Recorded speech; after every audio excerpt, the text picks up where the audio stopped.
Welcome back, guys. So today's video is going to be a bit of a different video. I'm going to be sharing my experience battling hair loss throughout the years, and I'm also going to be sharing my experience with getting a hair transplant, which I have recently gotten. Brief introduction to my hair loss journey. As every man knows, keeping a crisp and sharp hairline is of utmost importance, and it was around my early college years when I first noticed that I was starting to have some recession going on in my hairline, especially around my temple area. I would go to the barber, and I've always been one to get a low cut, a fade, and oftentimes if the barber cut my hair at the top way too short, it would expose the thinness of my scalp and the recession of my hairline. And back then, this is something that I really didn't pay much attention to. This was around early college years, like I said, 18, 19, 20, 21. But as the years went by, the hair loss started to get progressively worse and worse, specifically around the sides and the edges of the temple area. This was something that became more and more noticeable as time went on, especially as I saw myself more in pictures and videos. I would notice that my hairline looked way too pushed back, or that it was just way too thin. And over time, it started to catch my attention that it really wasn't an aesthetic that I enjoyed, particularly since I have a youngish appearance and the receding hairline was making me look way older than what I actually am. So of course, I began my war against hair loss, and I tried many different things, some which include I switched barbers a lot, and I did find that actually having a good barber will help in how your hair looks, especially when you're starting to notice loss or thinning in your hair. Because I had one barber who would just push up. I had one side that receded more than the other, and I noticed he would push up the side that was still strong and healthy hairs. He would push it back to match the other side, and that actually ended up destroying the good side, so to speak. So switching barbers was something that I experimented a lot with. Also, there's something called hair fibers, like topic hair fibers, which is essentially like a dust that matches the color of your hair. And I would sprinkle that on my hair because it would add a bit of a fuller look to it. I actually used that in some of my old videos. To the keen observer, they'll notice that I used some wizardry on those videos. And another thing that I did try once, but these are all way back before I even started recording content. I actually did shave my head, just resigning myself to losing my hair, and tried the shaved head look, but I personally did not like it. It works for some dudes, but I recognize I have a youngish appearance despite my age, and that really didn't mix well in my opinion. Thankfully, there are certain things that do help, like staying in shape, for example, but it's kind of hard to make up for the lack of aesthetics in the face, if you know what I mean, if I make myself clear. So for many years, a mixture of these solutions were my go-to until I started reading up on minoxidil. And I found that this could actually be a solution, or at least a potential aid to stopping hair loss. And I did try minoxidil. I was actually on minoxidil for about 2 years, and I did see a lot of improvements with it. I started using it, and I noticed that right around the 3-month mark, I was actually starting to get thicker hair, and it was actually darker, and I would say actually growing my hair somewhat, especially around the scalp, the crown area, might add. And for a while, I thought actually, okay, this is it. This was a good enough solution that I actually liked where I look. It didn't really bother me to be using it twice a day. I'm pretty disciplined when it comes to those things, and it was giving me good results. So of course, that made me want to be consistent with it. But all good things must come to an end. And eventually, at one point, I noticed that no matter how much minoxidil I was applying, I just wasn't getting any more benefits. I hit the point of diminishing returns. And more so after a few months went by, I actually started noticing that the minoxidil just wasn't working anymore and my hair was thinning again. So I was once again preparing myself for shaving my head, but after talking with a friend who actually got the procedure done, he suggested that I go in for a consultation to see if a hair transplant would be good for me. So I decided to give it a shot, at least listen, see what the process is like and what's about. So I went for a consultation. And to be honest, before going in, I was actually a bit concerned because I had done some research on my own and I thought that since my hairs, I've noticed there's a lot of gaps in between the grafts. I thought that I would not have enough donors for the procedure.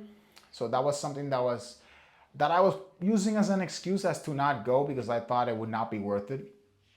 And yeah, so anyways, I decided to go to the consultation. Pretty much they told me everything I already kind of knew. And the funny thing is they actually did confirm that I had a limited amount of donors, but luckily they assured me that it would be enough to cover my hairline, which is what was important to me. I did not have enough for the crown area, but personally, that area, I don't see it, so I don't really care about it that much. If I had to pick one, I just really wanted to fix the recession on my hairline. So I discussed the whole procedure with the doctor. Everything was pretty clear, pretty straightforward. They did an assessment, and like I said, they confirmed the amount of donors that I had. They drew like a sketch of what my reconstructed hairline would look like, and honestly, it was worth a shot. I realized that worst case, I'm going to shave my head anyway, so might as well give it a shot to see if I actually end up with a good looking result. So the whole procedure cost me $3,000. I got it done in Colombia. I did my research. I tried out a few clinics and I checked to make sure they had some decent testimonials to where I would be confident going in that whoever was handling the surgery knew what he was doing. And I have to say it was in fact a very professional experience. I can't really complain. Everyone took very good care of me.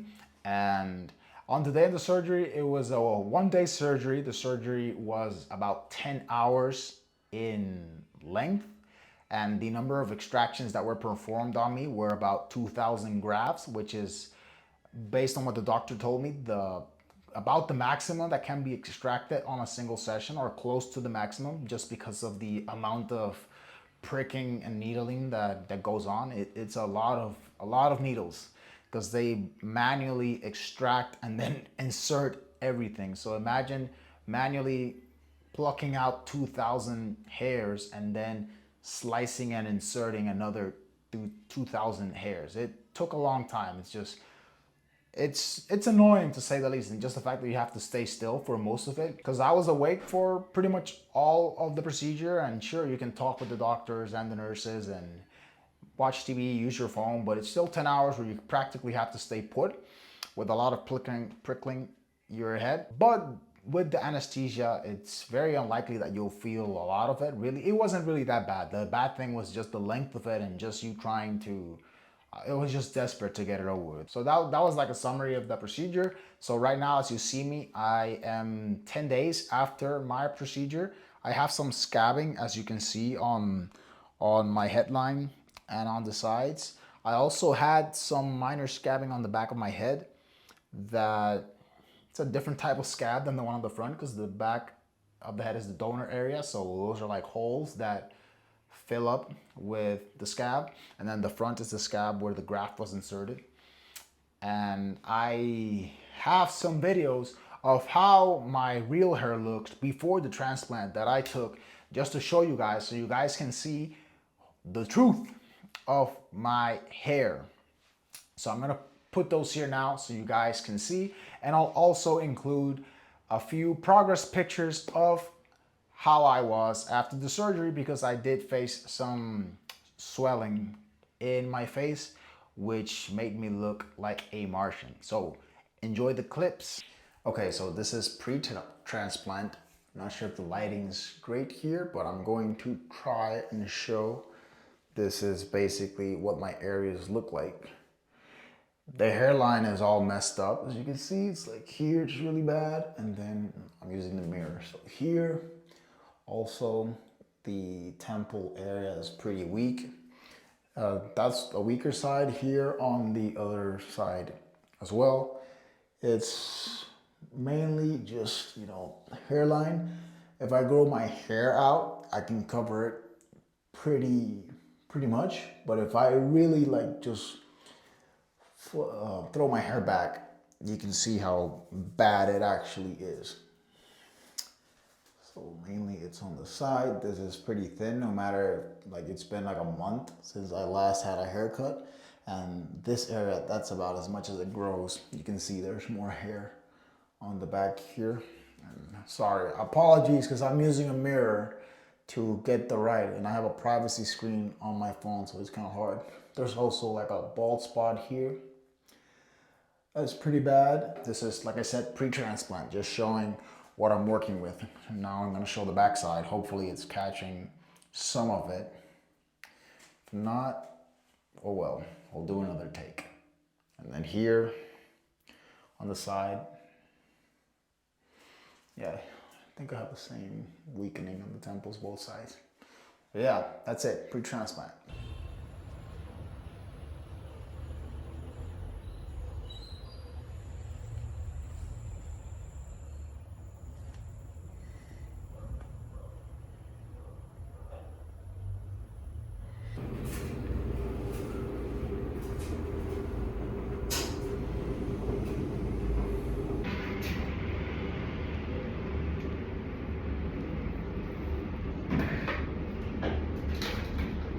And that's my journey up to this point, guys.